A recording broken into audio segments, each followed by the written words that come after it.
Commander Zekthor stood in the center of the Grand Council chamber, his 4 arms held respectfully at his sides. The massive room gleamed with polished metal and glowing screens. Around him sat the most powerful leaders in the galaxy, representing dozens of alien species that made up the mighty Galactic Empire. He was old now. His thick armor-plated skin bore deep scars that told stories of countless battles. But the worst scars were the ones nobody could see, the memories that haunted him every night.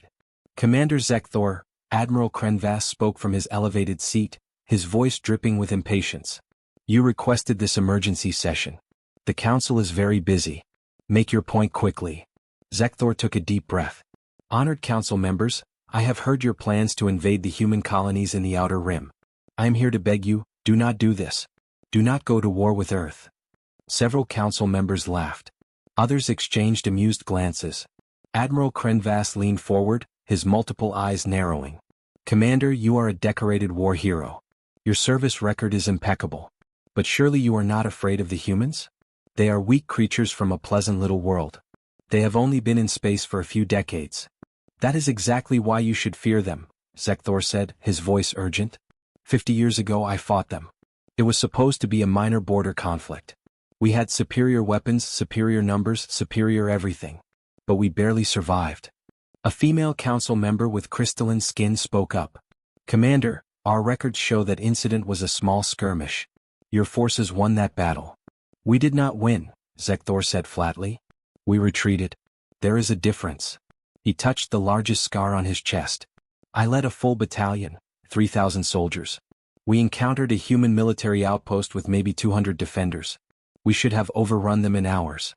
Instead they held us off for 3 weeks. How is that possible? Another council member asked, genuinely curious now. Because humans do not fight like we do, Zekthor explained. When we surrounded their base they did not surrender. When we cut off their supplies they did not surrender. When we killed half of them they still did not surrender. They fought with broken weapons. They made bombs from their own equipment. When they ran out of ammunition they fought with knives and tools. When those broke they fought with their bare hands. The chamber had grown quiet. Zekthor continued, his voice heavy with memory. I watched a human medic, their version of a healer, drag 3 wounded soldiers to safety while our weapons fire rained down on him. He was hit twice but kept moving. I watched a human engineer hold a doorway alone against 20 of my soldiers. She died but she bought her people time to escape. They do not give up. Ever. Admiral Krenvas waved a dismissive hand. You describe brave soldiers. Every species has brave soldiers. This does not make humans special. You are not listening, Zekthor said, frustration creeping into his voice. I have fought the VRYN honor warriors. I have battled the hive swarms. I have faced enemies that were stronger, faster, and more vicious than humans. But humans are different. They do not fight because of honor or instinct. They fight because they refuse to lose. There is no kill switch in their minds, no point where they accept defeat. This sounds like the rambling of someone who lost his nerve, Krenvas said coldly. The council has made its decision. The human colonies will be annexed within 6 months. Zekthor looked around the chamber at the confident, dismissive faces. He had seen that same confidence in his own face 50 years ago, before he met the humans.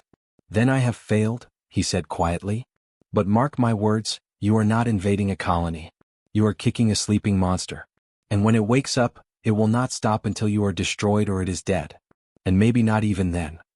He turned and walked out of the chamber, knowing they would not listen. They never did. Not until it was too late. 6 months had passed since the council ignored Zekthor's warning. Now, 200 Imperial warships hung in orbit above New Hebrides, a farming colony world that humans had settled only 15 years ago. The planet was green and peaceful, with small towns scattered across gentle hills and valleys. Captain Vorn stood on the bridge of his flagship, watching the battle unfold on the screens before him. It was going exactly as planned. The 12 human defense ships had fought bravely, but they never had a chance. One by one they were destroyed or disabled. The last human frigate made a desperate run at Vorn's ship, firing everything it had, before exploding in a bright flash. All human vessels destroyed, his officer reported. We have complete control of the orbital space. Excellent, Vorn said, settling into his command chair. Begin landing operations. I want this colony secured by nightfall. The first wave of drop ships descended through the atmosphere, carrying 5,000 Imperial shock troops. These were professional soldiers, veterans of a dozen conquest campaigns. They landed near the colony's main settlement, expecting to find frightened civilians ready to surrender. Instead they found an empty town. Houses stood with doors open. Food was still on tables as if people had left in a hurry. But there were no humans anywhere. "Sir, the settlement is abandoned," the ground commander reported to Captain Vorn. "They must have evacuated into the surrounding wilderness." Vorn was not concerned. "Send scouts to locate them. They are farmers and shopkeepers, not soldiers. They will surrender once they realize they cannot hide forever." But the humans did not surrender. That first night, 3 Imperial patrols simply vanished. No distress calls, no sounds of fighting. They were just gone. Search parties found the bodies the next morning, hidden in the forest. The soldiers had been killed quietly, efficiently. Over the following days, the situation grew worse. Imperial troops could not move safely outside their base. Snipers fired from the hills, then disappeared before anyone could respond. Roads were mined with homemade explosives. Supply convoys were ambushed. At night, the forest came alive with movement and shadows. Lieutenant Krex of the Vrnen shock troops was a massive creature, bred for combat, covered in natural armor plates. He had fought on 30 worlds and never felt fear. But here, in these green hills, he felt something close to it. "They are everywhere and nowhere," he told his squad. "We scan an area and find nothing. 5 minutes later they attack from that same spot. They know every tree, every cave, every hiding place. And they hit us and vanish like smoke." After 2 weeks, Captain Vorn had to request reinforcements. This should have been impossible. He had 5,000 elite soldiers fighting against what intelligence said were maybe 8,000 colonists, most of them civilians with no military training. But somehow he was losing. "How many casualties?" he asked his medical officer. 217 dead, over 400 wounded, came the grim reply. "And we have not even seen their real military yet. These are just the people who lived here." Halfway across the galaxy, Zekthor sat in his home, watching the news reports from New Hebrides. He recognized the confusion in the Imperial officers' voices, the frustration, the growing hint of fear. He had heard those same tones from his own officers 50 years ago. He opened his communication device and sent a message to his old squad mate, Torvin, who he knew was serving in the invasion force. The message was short: "Get out while you can. You think you are fighting farmers and colonists? You are wrong. You are fighting humans. That means everyone there is now a soldier, even if they were not before. Every man, every woman, everyone old enough to hold a weapon. They will not stop. Please, old friend, request a transfer. Leave that planet before it is too late." Torvin received the message but did not reply. He was too busy organizing defenses around the Imperial base, wondering how a simple occupation had turned into a nightmare, and why the attacks kept getting worse instead of better. 1 year had passed since the invasion began. The Galactic Empire now occupied 5 human colony worlds, but they did not truly control any of them. Every day brought more casualties, more ambushes, more soldiers who simply never came back from patrol. On Proxima Station, a mining colony built into an asteroid belt, Imperial forces had captured a human resistance fighter. Her name was Sarah Chin, a former school teacher who now spent her nights sabotaging Imperial equipment and organizing attacks. The interrogator, a skilled Quellan named Vix, sat across from her in the bare metal room. Sarah's hands were bound and she had a cut above her eye, but she was smiling. This disturbed Vix more than he wanted to admit. "You have lost," Vix said calmly. "Your colony is occupied. Your defenses are destroyed. Why do you continue to fight? Why not simply accept Imperial rule and live in peace?" Sarah laughed, and it was not a pleasant sound. "Peace? You come to our homes, kill our people, and call it peace." She leaned forward, her smile growing wider. "You want to know why we fight? Because we are really, really good at it." "You are not soldiers," Vix argued. "You are civilians. Teachers, miners, farmers. You think that matters?" Sarah shook her head. "Before humans left Earth, we spent 10,000 years fighting each other. We had wars that killed millions. We invented weapons so terrible that we promised never to use them again, and then we made even worse ones just in case. We got so good at killing each other that we almost destroyed our entire planet. Twice." Vix felt a chill run through him. "You are trying to frighten me with stories." "I am telling you facts," Sarah replied. "Check your databases. Look up World War I, World War II, the nuclear age. We turned warfare into a science. We wrote books about it, made art about it, studied it in schools. And you know what we learned? We learned that we hate war. We hate it so much that we will do absolutely anything to end it, including fighting so brutally that our enemies beg us to stop. Across human space, similar conversations were happening. Imperial forces were discovering that every human colony was the same. The people did not surrender. They adapted. They learned. They shared information across planets, teaching each other tactics, showing each other how to build weapons from mining equipment, farming tools, and household chemicals. In the Imperial capital, Admiral Krenvas finally requested a meeting with Zekthor. The old commander arrived at the Admiral's office, moving slowly, his forearms stiff with age. "You were right," Krenvas said without greeting or apology. "The humans are not like other species. We have lost 40,000 soldiers and we have gained nothing. Every world we occupy bleeds us dry." "I tried to warn you," Zekthor said quietly. "Our elite Void Guard will deploy next month," Krenvas continued. "They are our finest warriors. Surely they can break the human resistance." Zekthor closed his eyes. "Admiral, let me explain something about humans. Every species you have conquered feared death. It is natural to fear death. But humans have a different relationship with dying. They made heroes out of people who died fighting. They built monuments to their dead soldiers. They teach their children songs about battles where everyone died but nobody surrendered." "That is insane," Krenvas whispered. "Yes," Zekthor agreed. "That is exactly my point. You are fighting a species that is, by any reasonable standard, insane. They will die in great numbers if it means taking just one more of you with them. They weaponize their own deaths. They turn their bodies into bombs.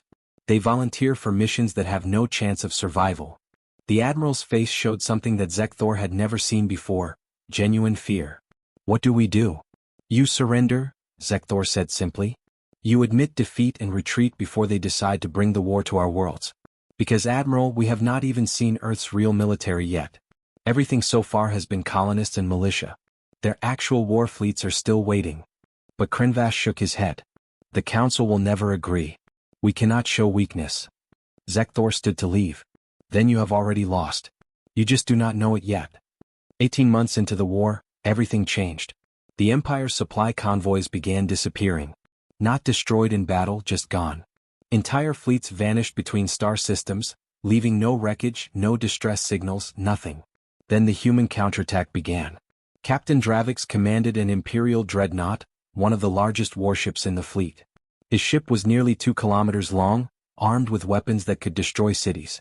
He felt safe behind its thick armor and powerful shields. That feeling lasted until the attack came. It started with small objects appearing on the sensors, hundreds of them, moving incredibly fast. "What are those?" Dravix demanded. "Unknown, sir. They are too small to be ships. They are..." The weapons officer never finished. The first impact struck the dreadnought's shields and they were not explosions. They were solid metal rods, dropped from orbit, moving at impossible speeds. Kinetic weapons. Simple chunks of metal turned into devastating missiles by gravity and velocity. The shields failed within seconds. The rods punched through the armor like it was paper. Dravix watched in horror as his mighty ship was torn apart by technology so simple that it seemed primitive. But simple did not mean ineffective. "Evacuate. All crew to escape pods," he screamed, but it was already too late. The ship broke in half, and Dravix found himself floating in space, his emergency suit the only thing keeping him alive. A human ship approached, smaller and faster than anything in the Imperial fleet. It launched recovery shuttles that began collecting the survivors. Dravix was pulled aboard along with a dozen of his crew. A human marine stood waiting for them, her armor covered in strange symbols and marks. Her weapon was pointed down but ready. She looked tired, Dravix thought. Tired and angry. "Why?" Dravix asked, his translator making his words understandable. "Why do you fight so savagely? We offered you a place in the Empire. We could have brought you peace." The Marine stared at him for a long moment. "You came to our homes," she said finally. "You killed our children. You destroyed our colonies. What did you expect? That we would thank you? But the cost," Dravix protested. "You have lost so many people. Why not just surrender and stop the dying?" The Marine's laugh was bitter. "You still don't understand. We didn't start this war, but we will finish it. That's what humans do. You should have listened to the ones who warned you." Back on the Imperial throne world, the Council met in emergency session. The reports coming in were catastrophic. Human forces had struck at 17 different systems simultaneously. They were not fighting like the Empire fought, with honor and clear battle lines. They hit supply depots, destroyed communication stations, and used weapons the Empire considered too cruel or too simple to bother with. Zekthor was summoned once again. He walked into the council chamber with heavy steps. The faces around him no longer showed arrogance or dismissal. They showed fear. "We have intercepted human communications," a council member said, her voice shaking. "They are preparing something they call Protocol Omega. Our intelligence cannot determine what it is, but the humans speak of it with dread. They do not want to use it." Zekthor felt ice in his blood. "If humans are afraid of their own weapon, then you should be terrified. Request an immediate ceasefire. Beg for negotiations. Do whatever you must, but stop this war now." "The council votes tomorrow," the Emperor said quietly. "But I fear we may have waited too long." That night Zekthor could not sleep. He thought about the human soldiers he had fought 50 years ago. He remembered their faces, young, scared, but absolutely determined. They had been just the beginning, he realized. The Empire had awakened something that should have stayed sleeping. In the darkness of his room, he whispered a prayer to gods he no longer believed in. Not for the Empire, which had brought this upon itself, but for all the young soldiers on both sides who would die before the old fools in power finally admitted defeat. The war was entering its final phase, and Zekthor knew that final phases were always the bloodiest. 2 years after the war began, a human fleet appeared in orbit above the Imperial throne world. Every defense station went to full alert. Weapons charged. Shields activated. But the human ships did not fire. They simply waited. A single message came through: "We request permission to send an ambassador to discuss terms." The council had no choice but to agree. They had lost nearly 40% of their fleet. Entire supply lines had collapsed. 3 member species were threatening to leave the Empire rather than continue fighting. The war had to end. The human ambassador arrived in a small shuttle. The council expected a military officer, perhaps one of their fierce Marines or a decorated general. Instead, an elderly human woman walked into the chamber, leaning on a simple wooden cane. Her hair was white, her face lined with deep wrinkles, but her eyes were sharp and clear. "I am Ambassador Margaret Chin," she said, her voice steady despite her age. "I am 93 years old. When I was young, I fought in Earth's last world war. I've seen things that still wake me screaming at night. I am here to offer you 2 choices, peace or annihilation." Admiral Krenvas bristled at her tone. "You dare threaten us? In our own capital?" "I do not threaten," Margaret replied calmly. "I simply state facts. You started this war thinking we were weak. I am here to prove we are merciful instead." She gestured, and a holographic display activated, showing images from Earth's history. Cities destroyed by nuclear fire. Soldiers dying in muddy trenches. Children trained to fight. Chemical weapons that melted flesh. Mass graves stretching to the horizon. "This is what we did to ourselves," Margaret said quietly. "Before we left Earth, we spent thousands of years perfecting the art of killing each other. We invented weapons so terrible that using them meant everyone would die, not just our enemies. We created poisons that could kill entire cities. We built machines that could end all life on our planet." The council members watched in horrified silence as the images continued. Humans fighting with desperate fury. Humans dying by the millions but never surrendering. Entire generations sacrificed in wars that lasted decades. "We know war," Margaret continued. "We know it better than any species you have ever met. We know every possible way to kill, to destroy, to cause suffering. And we are very, very good at it." She paused, letting her words sink in. "But here is what you need to understand. We are good at war precisely because we hate it. We studied it, perfected it, and then we tried desperately to stop doing it. We wanted peace so badly that we almost destroyed ourselves trying to achieve it."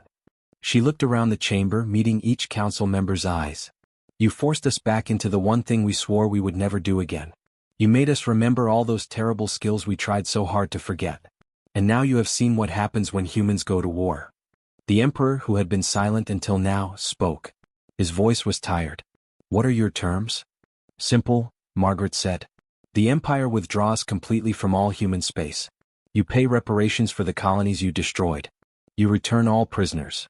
And you never, ever threaten humanity again." "And if we refuse?" Krenvas asked, though his voice lacked conviction.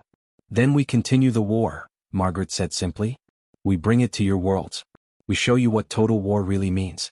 We unleash weapons we have kept locked away because we were too frightened to use them. Protocol Omega becomes active and nobody, not you, not us, not anyone, wants to see what that means. Zekthor, sitting in the observers section, spoke up for the first time. Accept their terms, Council. I have fought humans. Ambassador Chin is not bluffing. They will burn down the entire galaxy if that is what it takes to win. And they will hate themselves for doing it, but they will do it anyway. The Council voted. The decision was unanimous. 3 days later, the Treaty of Earth was signed. The war was over. At the signing ceremony, Margaret sat beside Zekthor. Thank you for trying to warn them, she said quietly. They did not listen, Zekthor replied. No one ever does, Margaret agreed. Not until the bodies start piling up. She looked out at the assembled diplomats and leaders. My great-grandmother taught me something when I was young. She said humans are not naturally violent. We are naturally stubborn. We do not start fights, but we absolutely finish them. Zekthor nodded slowly. I will write this story down. Every word. So that future generations remember what happens when you go to war with a species that invented the word overkill and then decided it was not enough. Margaret smiled sadly. Make sure they read it. Maybe next time someone will actually listen.